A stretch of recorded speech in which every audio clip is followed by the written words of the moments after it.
할렐루야, 안녕하세요. 오늘은 11월 9일 목요일입니다. 오늘 함께 묵상할 범위는 누가복음 9장 46절에서 62절의 말씀입니다. 저 오늘 묵상 제목을 예수님의 멘토링이라고 잡았습니다. 누가복음 9장의 주제는 예수님의 죽으심과 부활입니다. 예수님께서는 자신이 십자가에서 죽으실 것, 고난받으실 것, 그리고 3일 만에 부활할 것을 계속해서 얘기하고 또 예수님을 가르치는데 제자들은 죽으심과 부활에는 전혀 관심이 없습니다. 누구든지 내 제자가 되려거든 자기 자신을 부인하고 날마다 십자가를 지고 나를 따라오라 라는 예수님의 가르침에도 불구하고 여전히 제자들은 자신을 부인하는 것, 십자가를 지고 쫓으라는 것은 또 예수님의 제자들은 잊어버리고 오늘 본문에 연약함들이 많이 드러나죠. 사실 우리 제자들의 연약함이 내 자신, 우리의 연약함이기도 합니다. 그들은 어떤 연약함들이 있었나요? 첫 번째 보면요. 제자들은 아직도 큰 자가 되고 싶어 했습니다. 오늘 말씀 46절에 보니까 제자 중에 누가 크냐라는 변론이 일어났다라고 합니다. 두 번째는 뭐냐면 제자들은 여전히 기득권 세력이고 싶었습니다.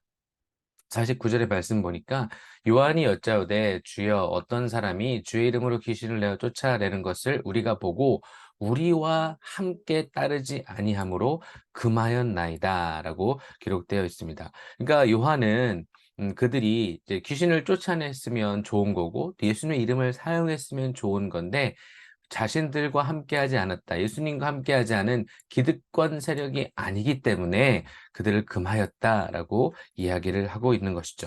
그리고 또 제자들은 세 번째, 여전히 혈기를 부립니다.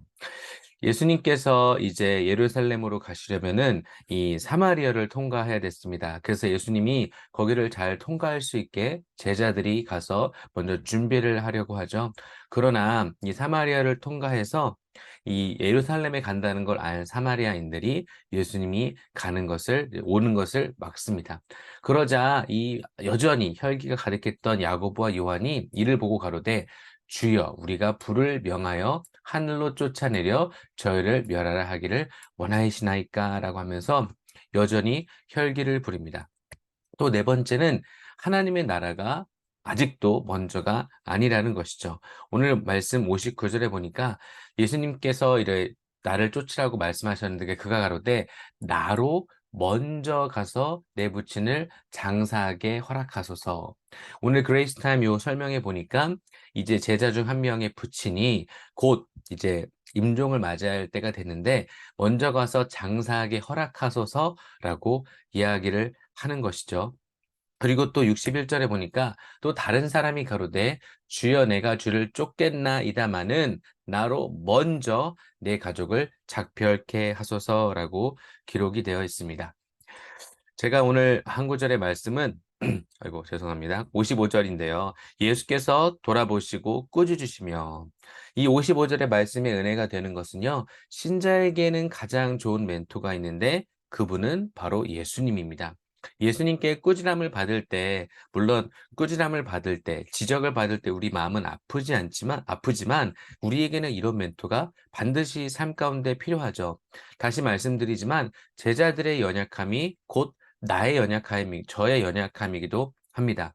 여전히 큰 자가 되고 싶고, 기득권 세력이 있고 싶고, 여전히 혈기를 부리고, 내 삶 가운데 어느 영역은 하나님 먼저가 아닌 내 삶, 내 가족이 먼저인 경우가 있습니다. 예수님 앞에서 연약함이 드러난 제자들인데요. 예수님은 감사하게 그들을 멘토링해 주십니다. 어떠한 가르침으로 예수님은 멘토링을 하시나요? 첫 번째, 모든 사람 중에 가장 작은 이가 큰 자다라고 하면서 이 제자들의 이 잘못된 생각을 바로잡아 주십니다. 48절 말씀 밑에 보면 너희 모든 사람 중에 가장 작은 그이가 큰 자니라. 두 번째, 예수의 이름을 사용하는 자를 금하지 말라라고 하면서 너희만 기득권 세력이 아니다. 너희를 반대하지 않는 사람들은 너희를 위하는 자라라고 얘기하십니다. 50절에 가라사대 금하지 말라. 너희를 반대하지 않는 자는 너희를 위하는 자니라 하시면서 이 기득권을 예수님과 같이 있는 이 기득권을 누리고 싶은 제자들에게 알려주십니다. 그리고 세 번째는 분노하는 제자들을 돌아보시며 꾸짖으시죠. 55절에 불을 내려 이들을 다 멸하리까라고 말하는 제자들에게 예수님은 돌아보시면서 그들을 꾸짖습니다. 그 네 번째는 하나님의 나라를 먼저 구해야 할 것을 알려주시죠. 60절에 죽은 사람들에게 우리말 성경으로 준비했는데요. 예수께서 먼저 자신의 부친을 장사하고 오겠다라는 사람에게 제자에게 뭐라고 말씀하냐면 죽은 사람들에게 죽은 자를 묻게 하고 너는 가서 하나님의 나라를 전파하라. 또 62절에 보니까 예수께서 그에게 대답하셨습니다. 누구든지 쟁기를 잡고 뒤를 돌아보는 사람은 하나님 나라에 적합하지 못하다라고 되어 있어요.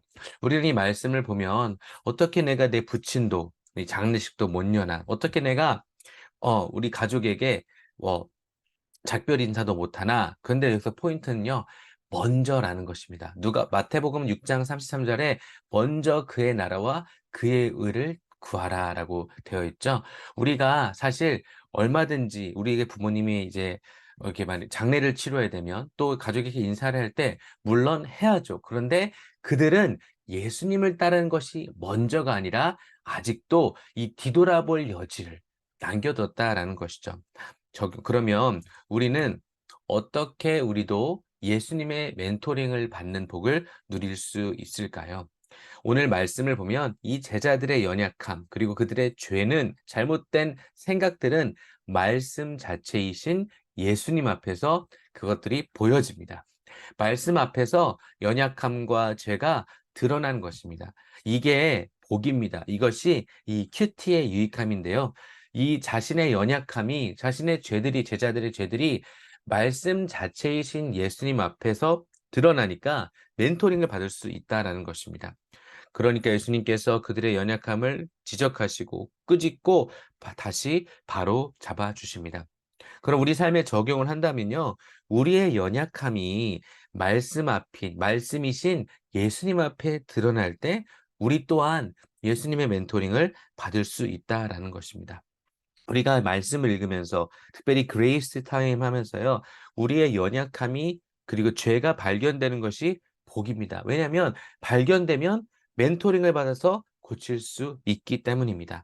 말씀 앞에 우리가 날마다 가까이 가면 빛 대신 예수님, 말씀이신 예수님이 우리를 비춰주셔서 나의 연약함과 죄가 드러납니다. 그러면서 예수님은 직접 우리에게 말씀을 통해 멘토링을 해주신다라는 것입니다. 사랑하는 우리 대학 청년부 여러분, 예수님의 멘토링을 받고 싶지 않나요? 그럼 다시 우리 그레이스 타임을 펴고 말씀 앞에 서는 우리 모든 귀한 하나님의 백성들 되시기를 바랍니다. 사랑하고 축복합니다. 좋은 하루 되세요.